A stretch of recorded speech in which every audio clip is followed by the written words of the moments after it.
Wrap me in a bolt of lightning, send me on my way still smiling. Maybe that's the way I should go, straight into the mouth of the unknown. I left the spare key on the table, I never really thought I'd be able to say I merely visit on the weekends. I lost my whole life and a different.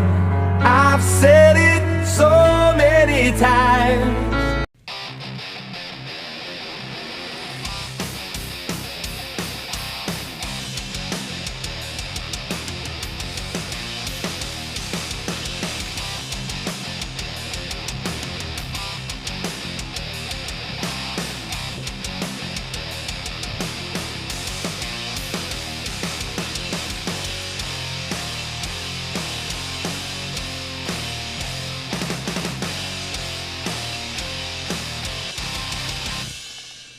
Hi, everyone. Welcome to Packers Unscripted from Packers.com. I am Mike Spofford, sitting next to my partner in crime, Wes Hodkiewicz. We're coming to you here from our studios at Lambeau Field, back from Detroit from a piece of cake, no doubt.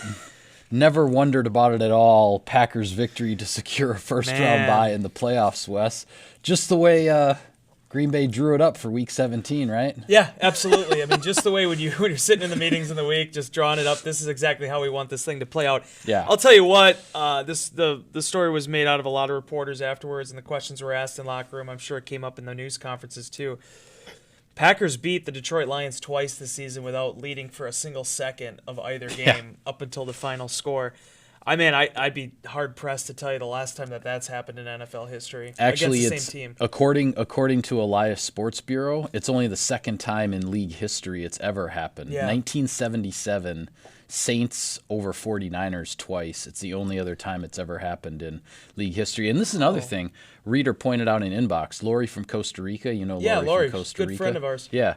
Friend of the show. She pointed out that if you go back to the Hail Mary game in 2015 in Detroit, 3 of the Packers' last 5 victories now against Detroit have been games where the Packers did not lead at all until the final play of the game. So something about the Packers and the Lions and the way this rivalry is going right now. But that being said, I don't even know where to start with this one. You can start with the garbage first half or the miraculous second half. I don't know.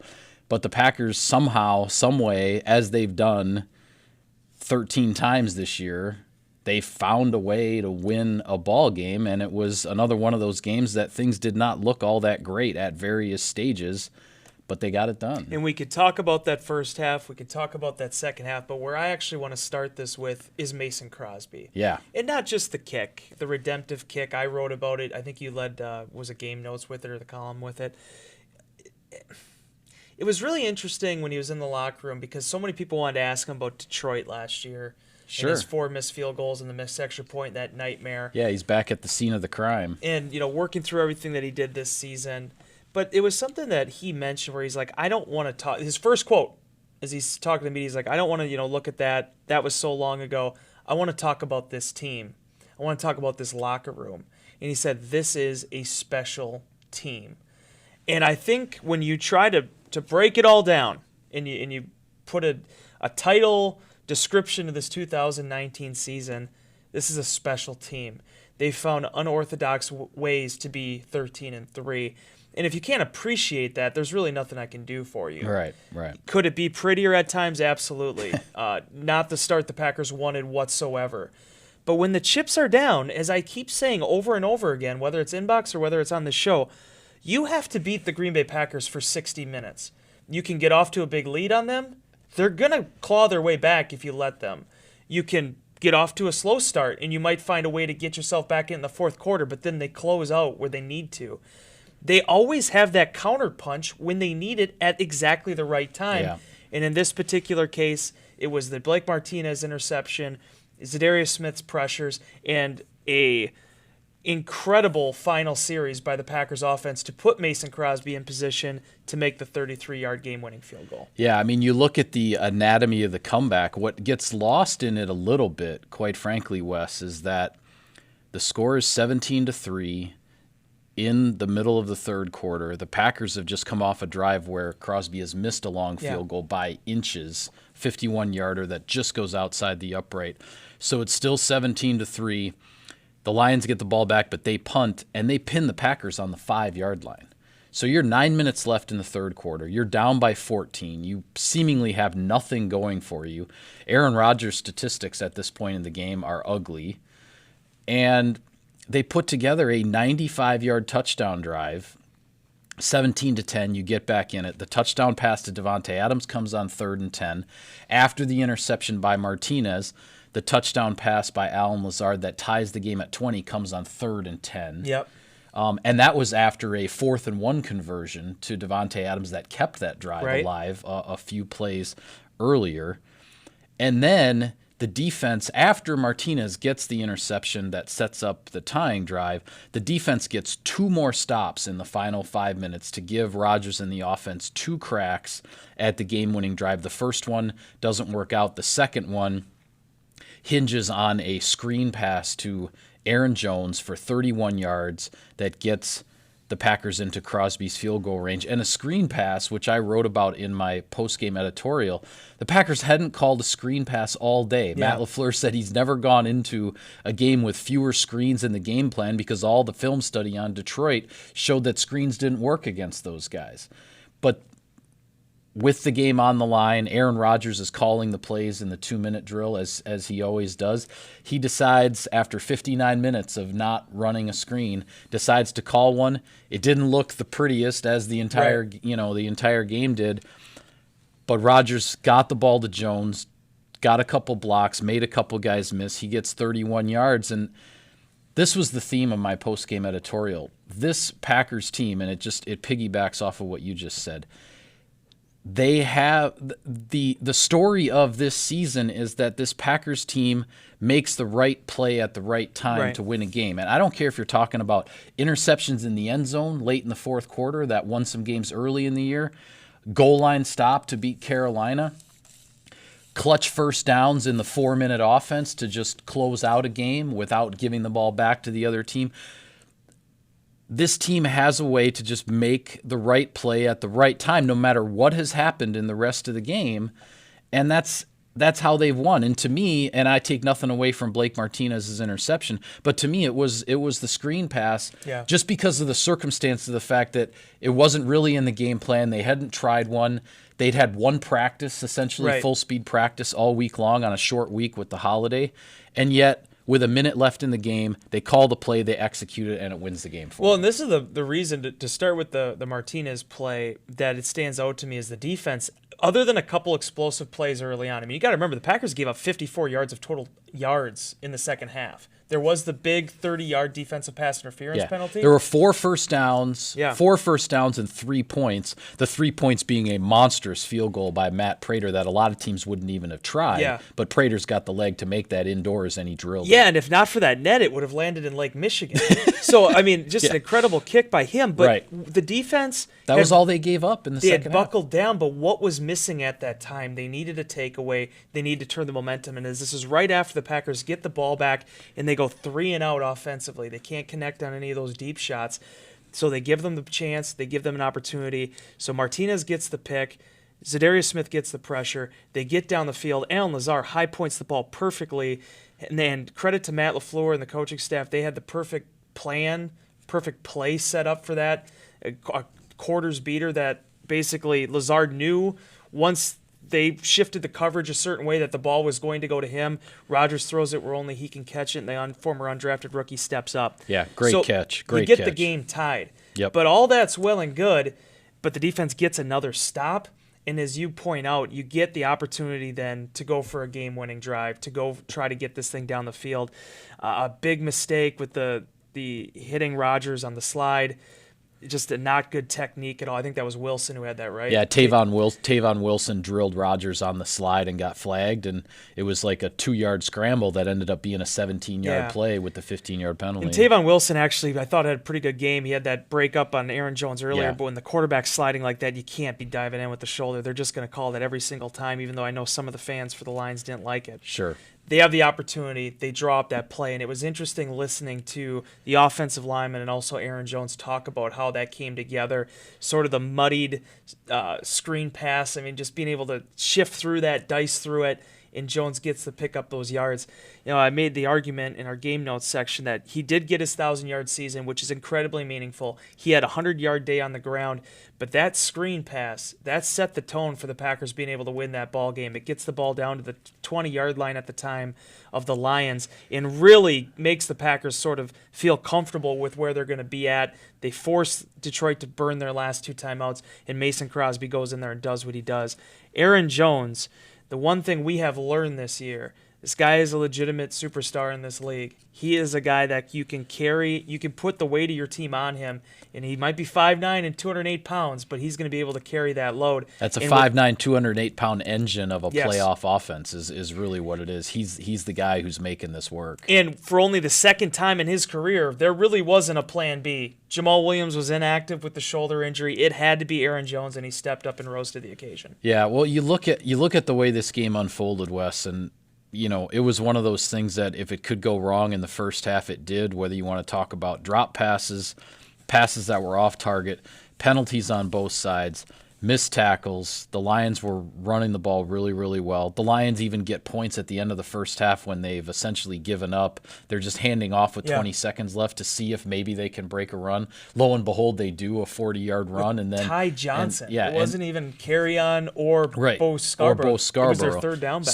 So they end up getting in field goal range when they weren't even necessarily trying to, and it just happened. So they get 3 more points at the end of the first half. Then in the second half, admittedly, you don't pull off a comeback like this without some luck, without some good fortune, without some breaks. And the Packers got some.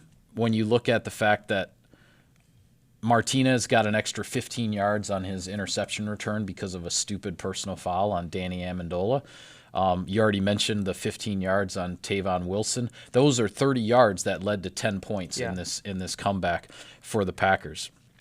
I personally thought I didn't understand the way the Lions were running the ball. They had a 3-headed monster in the backfield that had piled up 160 rushing yards in the game, had like 112 in the first half, and they only handed the ball off 8 times in the second half when you had the lead the whole time. I didn't understand that. The Lions put the game in the hands of their undrafted rookie quarterback, and ultimately he made the critical mistake, which was trying to throw a deep ball under pressure from Smith. He badly underthrows it, and Martinez gets the pick. So that was, it was a good play by the defense, but also, again, a fortunate break. It was just one of these games that goes back and forth, and then all of a sudden you're 55 minutes in, you've got 5 minutes left on the clock, and everything's a wash because the score is tied. So then it's like, okay, who's going to make a play to win the game? And even when Aaron Rodgers throws an interception late in the game, it was on 3rd and 20. It essentially functioned as about a 54-yard punt, which was better than you would normally even hope for off of a regular punt. Yeah, with Kumaro tackling him right away. Yeah, with Kumaro making the tackle right away. So that ended up working out in the Packers' favor as well. But at the end of the day, again, it's interesting. Matt LaFleur's post-game press conferences, he continues to just say a lot of the same things. And I'm not saying that as a criticism, but it's because it's just about this team. It's he continues to talk about the resilience, the belief in each other, the character of the team, that these guys are going to give everything they have for 4 quarters. No matter what the heck has happened, no matter what has gone right, no matter what has gone wrong, they're just going to battle their way to the end. And this is the Packers team that's going into the playoffs. Yeah. I mean, this is who they are.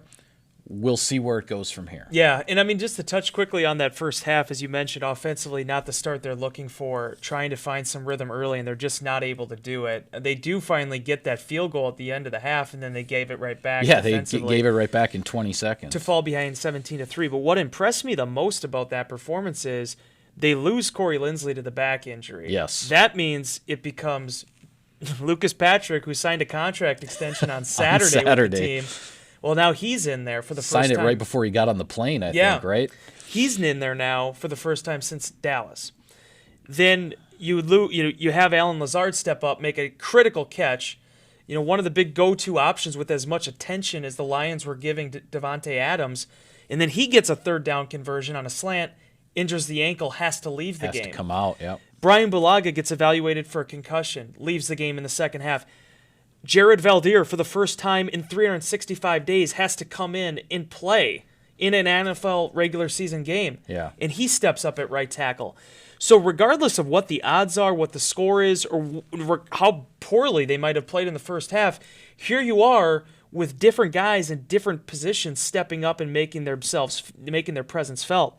That, I think, is ultimately, wherever this ride ends for the Packers, that is going to be what I remember this team for the most, is that no matter who they're playing or what the circumstances are, they have guys 1 through 46 on the game day roster that are going to be ready to step in there and contribute. Yeah. All right, well, we need to get to the rundown on where the Packers stand in this playoff picture, but I will take care of some sponsor business first. Select Cousin Subs locations are now offering delivery. Whether you're ordering, catering, or your favorite sub, they're delivering right to you when you order online at cousinsubs.com. Cousin Subs, we believe in better. Okay, as I said at the top of the show, with the victory, the Packers secured a first-round bye in the playoffs. They then became very interested spectators in the Sunday night football game between San Francisco and Seattle. And the Packers come literally, Wes, 1 inch away from... Maybe 2 inches. Maybe 2. From the number 1 overall seed as Seattle's comeback at CenturyLink ends up just a couple inches shy of the goal line. San Francisco wins by 5, 26-21. San Francisco is the number 1 seed. The Packers are the number 2. They also find out as soon as that game is over that the Packers' time slot for the divisional round, the Packers will play the final game of the 4 divisional games in 2 weeks. It will be Sunday, January 12th, Lambeau Field, 5:40 p.m. Central Time. So an early evening kickoff there. And the Packers will face one of 3 opponents. They will face either the New Orleans Saints, who are the 3 seed, the Philadelphia Eagles, who are the 4 seed, or the Seattle Seahawks, who dropped to the 5 seed with the loss to San Francisco on Sunday night. So the scenario is this, and it's really pretty simple.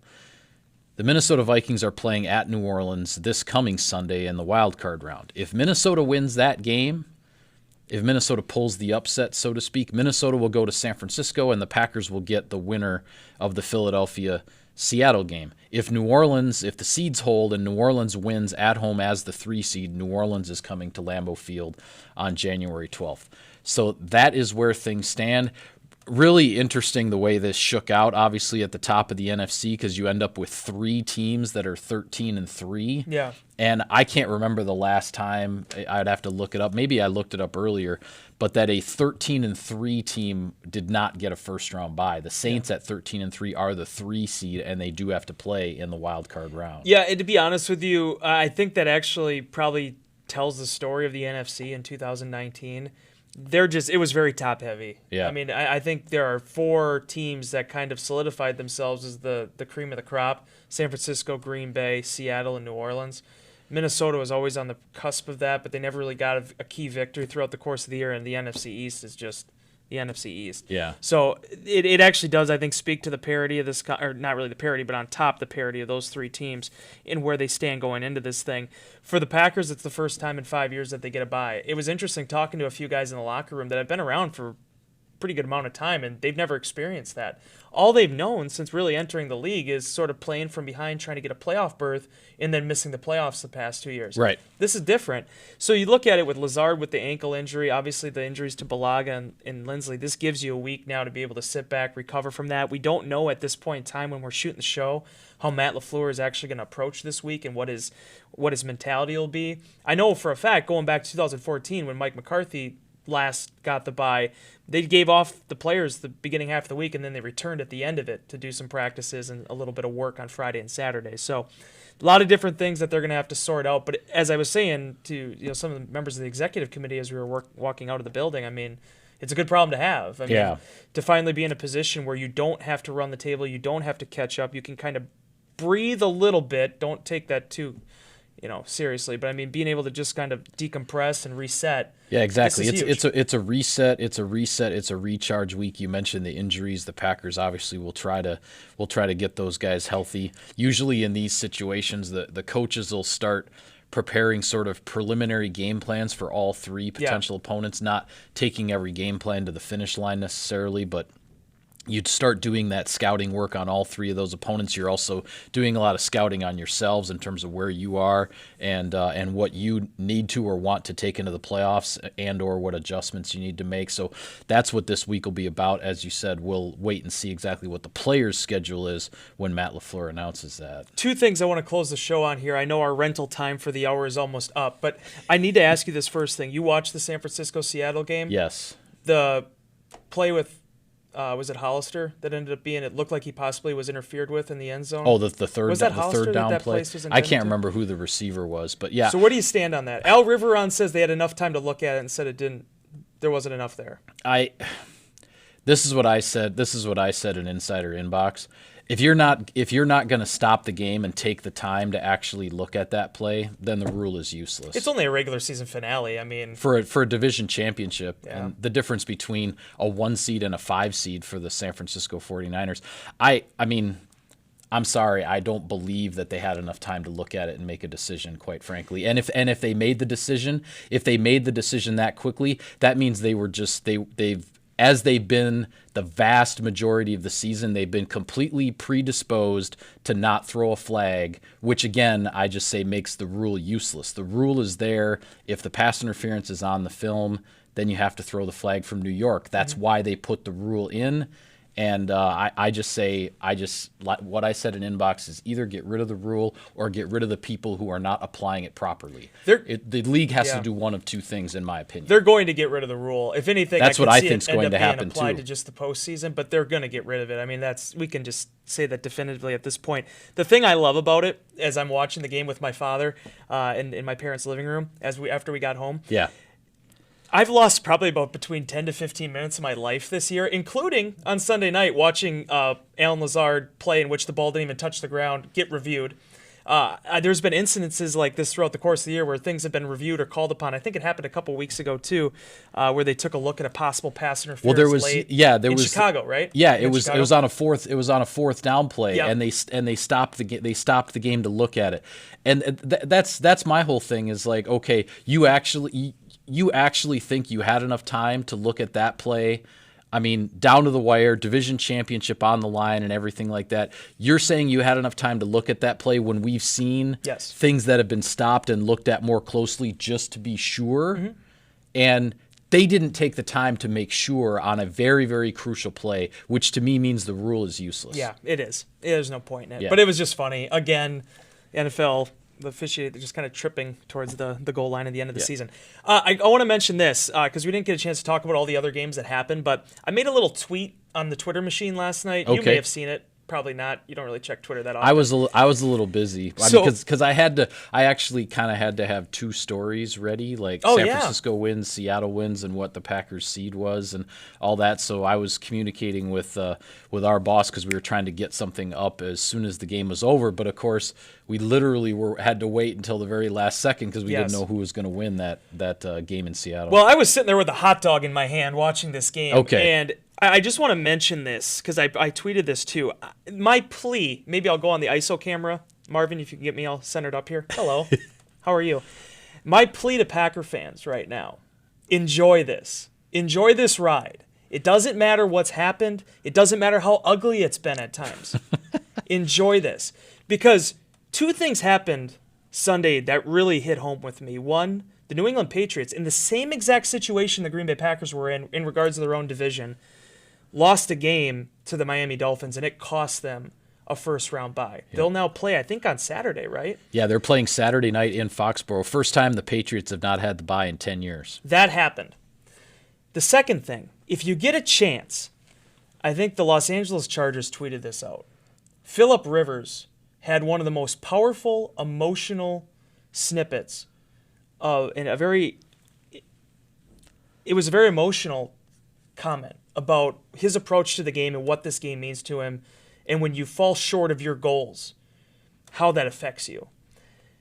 take a look at that video and look at the box score of the New England Patriots game. And step back for a second and appreciate where the Green Bay Packers stand. The first half, not what you wanted. Packers are going to need to play better than that to make a deep playoff run. Yep. There's not going to be a lot of these teams left that are going to allow you to stay in those games if you aren't able to really effectively move the ball in that first half. No question about it. But the Green Bay Packers won that game, and their 13 victories on this season gave them a number 2 seed in the playoffs. Enjoy this. These runs are special, and you don't get them all the time. Yeah, with that, we'll call it a wrap on this edition of Packers Unscripted. Be sure to follow all of our coverage of the team on Packers.com. You can subscribe to us, like us on iTunes and other podcast services, and there's all kinds of great video content on the Packers YouTube channel, so check that out. For Wes, I'm Mike. Thanks for tuning in. See you next time.